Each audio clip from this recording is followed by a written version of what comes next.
Good morning. Today is July 13th. It's Wednesday.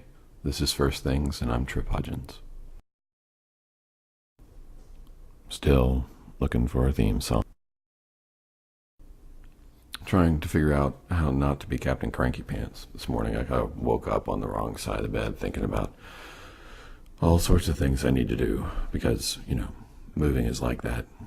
And mostly I think it's because I'm stressed out. I'm stressed out about my last sermon. What I mean by last sermon is not the last sermon I just preached, but the one coming up, which is my last sermon in the church. I'm really nervous. I don't want to say anything stupid. I mean, not like that.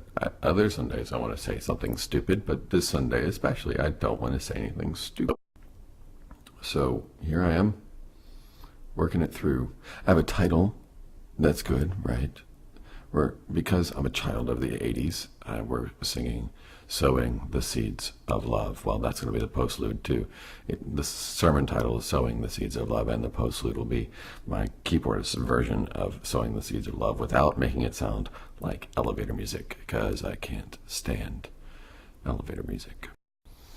But there's this overwhelming urge when preaching one's final sermon in a church to get in the last word, to say all the things you wished you had said, to just put it all out there one last time, knowing that there's no sort of social fallout. The trouble is, that's like tossing a hand grenade into a china shop.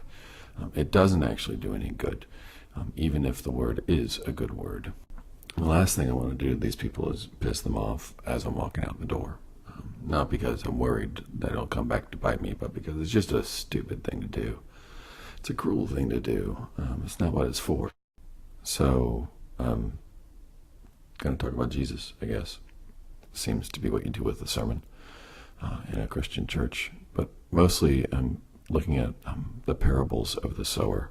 There are a couple parables about sowing seeds in Matthew chapter 13, which is a big chapter about parables. But I'm looking at those. And I think sowing the seeds of love is a good way to start. This is how we want to do this thing. So the good news on all of it is that it's not my last Sunday with them. That's next Sunday. If you're in Chicago and you want to come up to Community Church, please do. It's my last Sunday at in the church, and we have someone else coming to preach, which is good because I don't think I can do both. There'll be a lot of music, and it'll be fun, and it'll be upbeat, and we're going to celebrate. For some of them, they get to be really happy that I'm leaving. A friend of mine says there's an old joke, a pastor can absolutely make everybody in their church happy. Some of them are happy when he shows up, some of them are happy while he's there, and the rest of them are very happy when he leaves. So my bishop, we don't have bishops, my executive minister, the Reverend Dr. Larry Greenfield, is going to be preaching for me on the 24th, but the 17th, this Sunday, it's all me. One more time, once more into the breach. We will preach and we will talk and we will sow the seeds of love. I really want to encourage them. I want to encourage the church. It's at this point, if you don't want to hear about Jesus or the Bible, that you should stop. I'm going to wait. Did you stop? Okay. You didn't stop. Okay. We're going to go on. So there are these two parables about sowers, and one is where there's a guy who sows seeds on a variety of kinds of ground: rocky soil, good soil, dry soil, soil where there are birds to take the seeds away, all these places. And it is a critique of the people, because some people just don't get it. They just don't get it. And this is actually what's going on this whole chapter, is what do you do when people don't get it? You have this really great thing you want to share, and people don't get it. It's a constant struggle for the early church, because it's not just like they're going from Oklahoma to Zimbabwe and people aren't getting it. No. They're talking about their friends. They're talking to their friends. They're having these conversations with family, and they're saying, hey, look, we got this rabbi, and he's saying these amazing things, and we think this is what God's all about. And everyone's saying, you're a heretic. You can't talk like that. That's terrible. You eat with tax collectors. You hang out with prostitutes, and not to get anything out of it, but just to kind of hang out with them, and you're being good people, and because it's all about purity, and there's more complicated than that. But anyway, people don't get it, and it's upsetting to Jesus' followers. So he tells these parables about what you do when people don't get it. And it's a timely piece, actually, because right now, when people don't get it, when people don't like our religions, we tend to do things like strap bombs to our chests and walk into discotheques and blow ourselves up, because that's going to make people get it.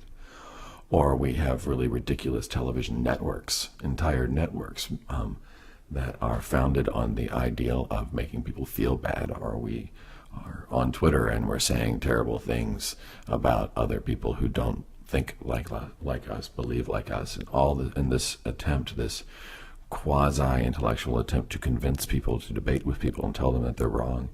And Jesus actually is very clear, in Matthew at least, in this passage from Matthew, that you can't actually do that. It doesn't actually work. So he basically says, you can't control that. It's upsetting. And you're right, some people are just hard-headed and they won't change. And some people will remain unjust, and some people will remain cruel, and some people will get it but won't actually join the club. But that's okay, because they're still doing it. So I don't care if they're going to your church or not. They're getting it, so God bless them. That's fabulous. But in the end, God sorts it out. The wheat and the tares, this thing about Judgment Day.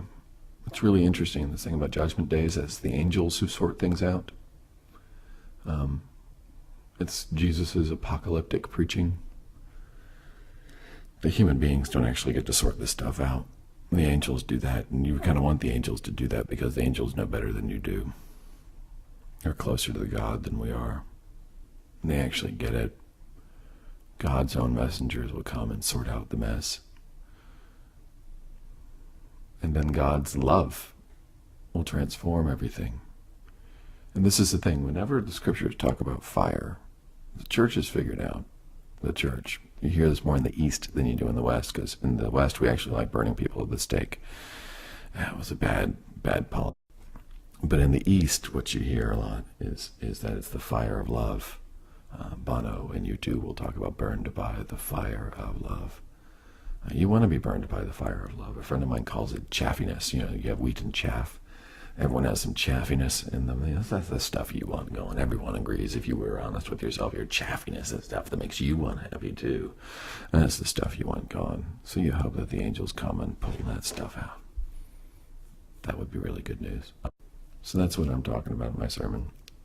If you have feedback, if there's something you would like to share, please let me know. Put it in the comment thingy. That would be great. Yeah.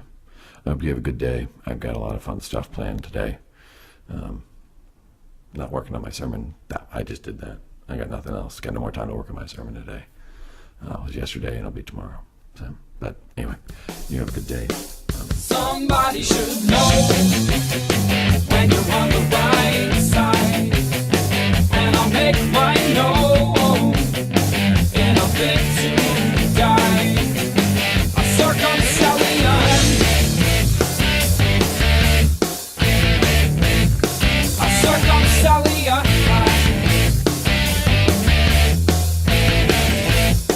We're coming up in force on the traveler's road, with the club not swords, wouldn't let us use those. Test 1, 2. Testing 1, 2. Test. Yep. Still need a theme song.